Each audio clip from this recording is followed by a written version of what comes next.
What's up, you guys? It's your girl, Mika Chanel, back with another edition of Mika Chanel is Just Saying. All right, we are talking about The Real Housewives of Potomac, Season 1, Episode number 3. I gotta make it quick. I only have like 23 minutes left on this recorder because I got other videos on there. And then I just did a long-ass video on The Real Housewives of Atlanta, y'all. I'm trying to catch up on everything, okay? So let's get started. The Real Housewives of Potomac, okay? It starts out with Katie. She is interviewing with a writer from Washington Life, which is a magazine that she was on the cover of, I guess about 10 years ago. So they're doing a kind of where are they now type thing, I guess, with her. And she's interviewing, he asked her what she's doing now. She says basically she's the director of the Rost Foundation, which is a foundation that her mother started in honor of her father, I guess after he passed away. And then she gives a little family history. She says that her mother is a black woman. Her mother's family founded, a few HBCUs, historically black colleges and universities. And then she said her dad, who was a white man, his family were bootleggers, and that's kind of how they got their money that way, which I find hilarious because, I mean, motherfucker, most people with old money, that money was built on some illegal ass shit, okay? Anyway, so they just talk about it, and then she wants to make sure that they put in the fact that Andrew is her boyfriend, because she says Andrew is the most eligible bachelor around Maryland, okay? And she, once his name is in the magazine, he's going to be tied to her. She is all on this crusade to get married to this man. I'm like, girl, you've been with this man for like a couple years now. Okay. Anyways. The picture that she had that was on the cover of the magazine, I guess from 10 years ago, she was really, really pretty. She's still really, really pretty. I don't know why she can't do any print modeling again, I mean, I don't see why she's got she's still just as skinny as any other model I see on TV, so whatever. Anyways, that was kind of that. And the next scene you see Karen. She has invited Giselle out for coffee, tea, whatever they're doing. It's early in the morning, and basically Karen is like, she feels bad about the way that everything went down between her and Giselle, and then with Charisse at the lunch that Giselle had put together. And she's like, rule number 17 in Potomac is that a lady never holds a grudge, okay? So she decides that she needs to, bury the hatchet with Giselle. So she invites Giselle over out to this little coffee shop or whatever. They discuss it. Giselle seems like she has a little bit of an attitude because she doesn't like the fact that Karen is telling her how she should have handled the situation, because Karen is just like, it was just a little too much with you inviting me and Charisse out. It was just a bit much or whatever, but I do apologize. And Karen is like, I don't have a problem admitting when I'm wrong. I'm just hardly ever wrong. I'm like, okay, I heard that. Anyway, so they just go ahead and just agree that everything was silly, apologize to each other, and they are going to move on. So all is good in the hood between Giselle and Karen now, okay? Katie and Ashley get together for a double date with their men. They're out, they are bonding over the fact that they are the only couples that are in an interracial relationship. And the fact that Ashley is not really feeling Giselle or Robin. She tells she tells Katie that, Giselle called her a thought or whatever. Andrew basically says, as far as the other ladies are concerned, he says that Karen is very stuck up, and she's basically Giselle, but on performance-enhancing drugs. And I'm like, well, damn, Andrew, why don't you tell them how you really feel, okay? Andrew is not feeling these ladies at all. He's like, these motherfuckers is pretentious, and I can self-important, and I just can't deal with it. They're clearly not from Potomac, okay? Anyways, that was kind of that. They like bond. It was cute to see them out to dinner together and just, laughing or whatever. I like Katie. I like Ashley. I don't like Katie in her desperate ass ways, trying to get this man to marry her. She was trying to get that man to marry her. She shouldn't have let that man practically move into her house and practically start raising her kids. She should have took it a little bit more slow. Didn't you read Steve Harvey's book, girl? But I ain't want to talk about taking it slow, y'all. Y'all don't even want to know. Anyway, so in the next scene, Robin and Juan, they are doing their morning routine. They're getting the boys up and out for school. Robin says that, that she would love for them to work everything out and become a couple again, but there's just some obstacles that they have to get through. She says that the reason that they live together is just convenient because, he's not playing ball anymore. And I guess they had some investments that went bad. And then when the housing market crashed, so I'm like wondering how long people are going to use this housing market crash. Whatever. I don't know because I've never been a real estate developer. So I don't know how hard that hits you. Us broke folks, when the damn recession hit, we are like, okay, well, shit, it ain't no different than before. So what the hell? I'm still get my ass up and go to work, get my check, pay my bills, and have fun with what's left. Okay? So, I don't know, whatever. Anyway, so yeah, she says that's the reason why, which is what I figured anyway, is that the money was a little funny and it was just easier for them to stay in the same house or whatever. She says that they really did love each other and she would like for them to, see where things can go. But he has a job offer in another state. And so now they have to make a decision. Will her and the boys go with him or will he go by himself and she just go ahead and start living her single life? I think that she's going to end up going with him. You sleeping in the same bed with your ex-husband. It's one thing to still share a house and a motherfucker out in the guest house or in a different room in the basement or something. It's another thing that y'all are sharing the same bed. Come on now, girl. You have not detached from this man and you clearly don't want to, okay? So we're going to move on for that. Karen's daughter is getting ready for prom. She is headed out. Karen is all excited.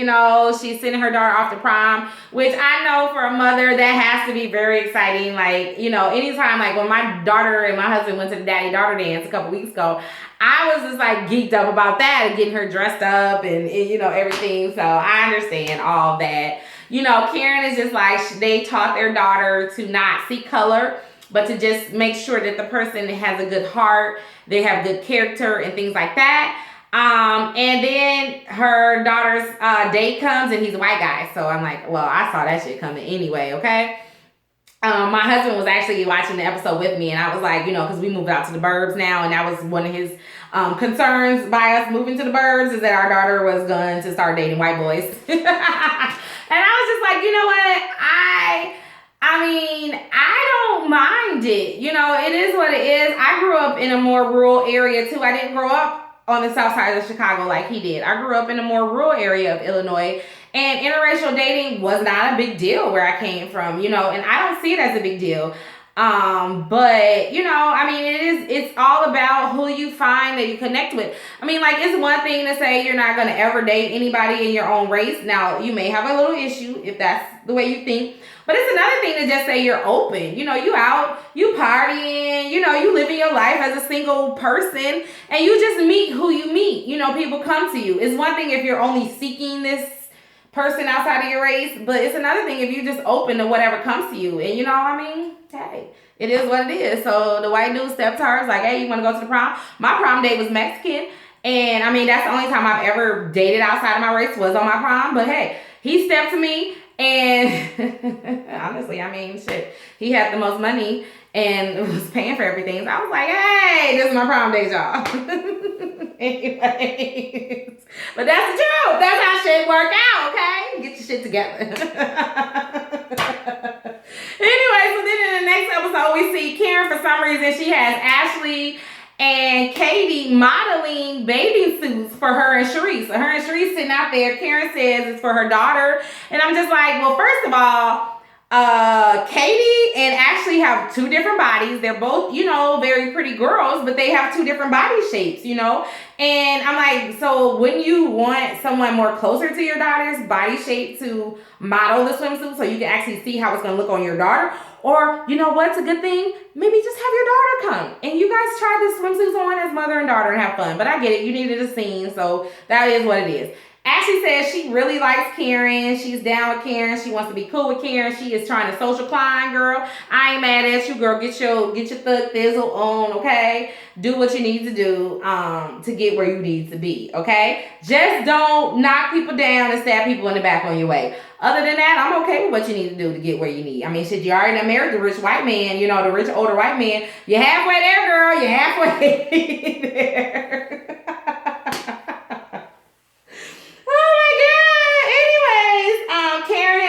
They attend this this social event, and Katie is basically Katie and Andrew. Katie is basically there to promote the Ross Foundation. She's trying to get donors. She's trying to get, you know, support for her first event because this is going to be her first time as director, and she wants to bring in, you know, just as much money as her mom is normally bringing in, you know, because she's her successor and she wants to, you know, fill the big shoes that her mom has left or whatever. They talk to like this couple there, and of course Katie brings up the fact that they're not married and whatever. I'm like, Katie girl, you know what? It is what it is on that front, girl. Calm down. Stop looking so damn desperate. No man wants a woman that's desperate. And no man wants a woman that's going to give him everything that he wants right off the top. I mean, you got to play the game, girl. Play the game. And you're not playing it right. You're not playing it right, okay? First of all, that man shouldn't be sleeping at your house every single night, okay? You got 3 damn kids. Motherfucker, you need to step correct, or you need to just step the fuck off. Don't be giving up the cookies too soon. That's all I'm saying. Like, you know, you just need to... You need to play the game a little bit better than what you're playing, Katie, okay? Anyway, so at the same time that they are at this event, the ladies are out doing a whiskey tasting. And I'm like, okay, Ashley. Ashley done set up this whiskey tasting for the ladies. She's like, whiskey is her thing, y'all. And I brought my whiskey down because y'all know me and Jack Daniels. I like to call him JD for short. Okay, we are best friends from way back, all right? And I love me some JD. I'm all for it, Ashley. Yes, whiskey tasting is right up my alley, okay? But then again, I'm from the Midwest. I'm not from Potomac, so I don't know if that's not ladylike. But according to Giselle and Karen and everybody else, it's not ladylike to drink whiskey. That's like an old man type thing or whatever. But I'm like, why not? Why can't I have some whiskey? Why I gotta sip on champagne? I don't even like champagne. The bubbles come out my nose, it burns and all that. I ain't got time for all that. Now, I do like some wine. But if I had a choice between a damn Malbec and a damn glass of Jack on the rocks, I'm going with the Jack on the rocks. And it is what it is. And it don't make me any less of a lady, right? I don't really give a damn. Anyways, but I was here for the whiskey tasting. So the ladies is tasting this damn whiskey. And they steady talking about the whiskey, but they steady tasting the whiskey, right? You know, they liking how it making them feel, right? It's getting them all giddy all inside. Inside's all warm and all that, you know. And, you know, but they still talking shit, talking about, oh, I came down here, I got my Sunday best on, I'm dressed to the nines, I'm bougie down to the socks, you know, whatever. None of them look like they was going to motherfucking Carnegie Hall to me. So I don't even know. I don't even know what the hell was going on. Where's my notes at? I know I put that in my notes. Where the hell I put that in my notes at? Hold on. Yeah, there it is. Honestly, I said, none of them look like they were going to motherfucking Carnegie Hall. So calm the fuck down, okay? I had lost my notes, y'all. So I knew I had put it in my notes. So I was trying to find my place before I got all mixed up. Anyway, so they're just tasting, they're just sipping, they're getting a little tipsy or whatever. They filling the cocktails. And so Giselle was like, you know, to Karen, she's like, I appreciate our talk. It was very grown womanish or whatever, you know. And Karen's like, oh, thank you. You know, I love to spread my wisdom out to the younger Black women that need it, okay? And then she's like, I wish that me and Sharice, Giselle goes, I wish that me and Sharice could sit down.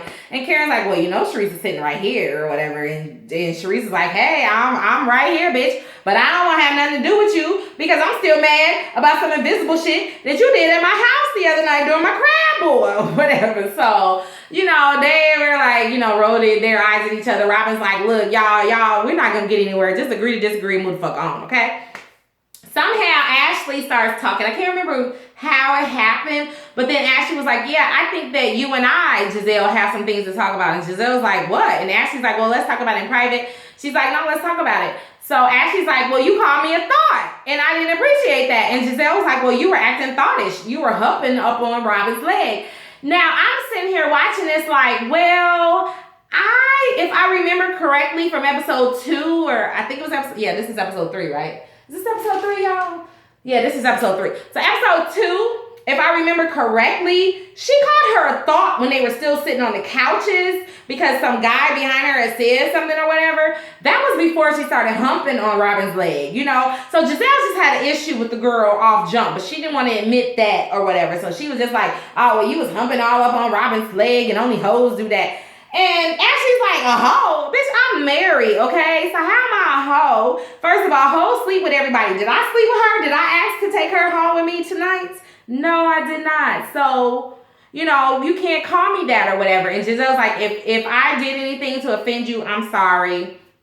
And, you know, Ashley accepts the apology and they move on. So now this got Sharice's wheels spinning, and Sharice is like, well, damn. Now, she ain't gonna show me up on the etiquette front. So if they can make up, then I'm gonna make up with damn Giselle. So she gets up, she walks around, she tells Giselle to get up. I thought they were about to go off and have a little chit chat or whatever. But no, Sharice just gives her a hug and is like, you know, we gonna hug it out. We've known each other for a long time. Let's just squash it. I am so happy. I was clapping, yes. Yes, we are not dragging this bullshit out for the rest of the damn season. Let's get some new drama, okay? Let's get some new drama every episode. We don't need to drag all this bullshit out. I could see if it was some real shit, you know, but it wasn't. It was something that I don't even know what happened at the crab boil, to be honest with you. I mean, I really don't. I mean, everybody was in good spirits, I thought, you know, but whatever. So, yeah, I'm glad that they squashed that and they're not going to drag that out through the rest of the dang season, okay? And so then it looked like everybody, you know, was able to enjoy themselves. They do, in the last scene, they go over to Katie and Andrew. They're back from the party. They're in Katie's room. And Katie is in on this man again, talking about, you never see me pregnant. Don't you want to see me pregnant? You can't see me pregnant until we're engaged. He's like, if you wouldn't just bug me and harass me so much about getting engaged and being married, we would have been engaged and married a long ass time ago. But it's your fault that we're not, you know? And she's looking at him and he's like, it's just too much. And, you know, I don't care about all this, you know, what it looks like or whatever. You know, you just need to calm down. And she's looking at him like, oh, but you need to go then. Or whatever. And they just kind of talk, and that man is probably over her. I mean, I think that he has to clearly be into her. He's either into her or he's into the kids. Like, because he doesn't have his own kids. So maybe he's just like excited to have a built-in family. But at the same time, he's not necessarily feeling Ashley. Which I can see that happening. You know, a man, you know, of a certain age, you know, he never settled down with anybody. He meets someone with young children that he can come into their lives and have some kind of impact in their lives. And just, you know, children just make you feel good. You know, they really do. Like, you know, I never thought that until I became a mom, and they really just make you feel better. You know, better about yourself, make you feel like you can do things that you didn't think you can do before. And so I think that, in my opinion, I feel like he's just a little more attached to the kids in that way, and not necessarily wants to marry Katie. Maybe he thought he wanted to marry Katie in the beginning before she started like just berating him. When we gonna get married? When we gonna get married? When we gonna get married? Beating him over the head. When we gonna get married? When we gonna get married? When we gonna get in a fucking club like motherfucking Flintstones? When we gonna get married? When we gonna get married? You know, no man want to hear that. No woman want to hear that. You know, just let it go and let it happen. Let go. Let it go. Let it go. It's all right now. I was singing that song to my husband earlier because he was being silly. But anyways, y'all, that was pretty much the end of the damn episode, y'all. I don't even know. I went through this super fast because I only had 23 minutes on this camera because of my long-ass Real Housewives of Atlanta review. And then my daughter got some other videos on here. So I don't think I missed anything. No, I went through everything on my notes, so I really don't think I missed anything, you guys. I like the ladies of Potomac because they're different. It's a fresh new crop of housewives. You know, I'm obsessed with everything housewives. So I mean, Bravo could probably put any in housewives or any damn where, and I'll probably watch it. You know, I don't know. I'll at least give it one season. You know, but I'm enjoying the ladies. The hair was a little better this episode. That was cool or whatever. Like I said, I'm enjoying the ladies, and I'm looking forward to seeing where this season is gonna go. It's only episode 3. I don't know. I can't remember how many episodes they're gonna have for Potomac. I have to look it up, but I'm thinking they're going to probably end really soon because Married to Medicine is going to start. And, you know, Married to Medicine normally comes on after the Housewives of Atlanta. And, you know, them motherfuckers probably going to be on for a good another 3-4 months. So, anyways, you guys, that's really all I have for the Real Housewives of Potomac. Episode number 3. That's really all I can think about. I don't know. It is what it is. That's pretty much it. And so I'm going to leave it at that. I got a couple more minutes, so I'm just going to leave it because I don't want it to cut off on me like my other video did. And then I have to string them together, and then it takes forever. So, you guys, that's all I have. Let me know what you guys thought about the episode. Leave the comments down below. Thumbs up if you liked it. Thumbs down if you didn't. Constructive criticism is always welcome, like I always say. Share this video with all your social media friends, okay? Twitter, Instagram, Facebook, Tumblr. I don't know the other ones. Those are the only 3 I really know. So whatever else you can share it on, share it. And until next time, you guys, please stay real, stay safe, and stay tuned to Mika Chanel is just saying. Oh my God, this damn whiskey, y'all. Let's take another sip. Cheers. Bye-bye.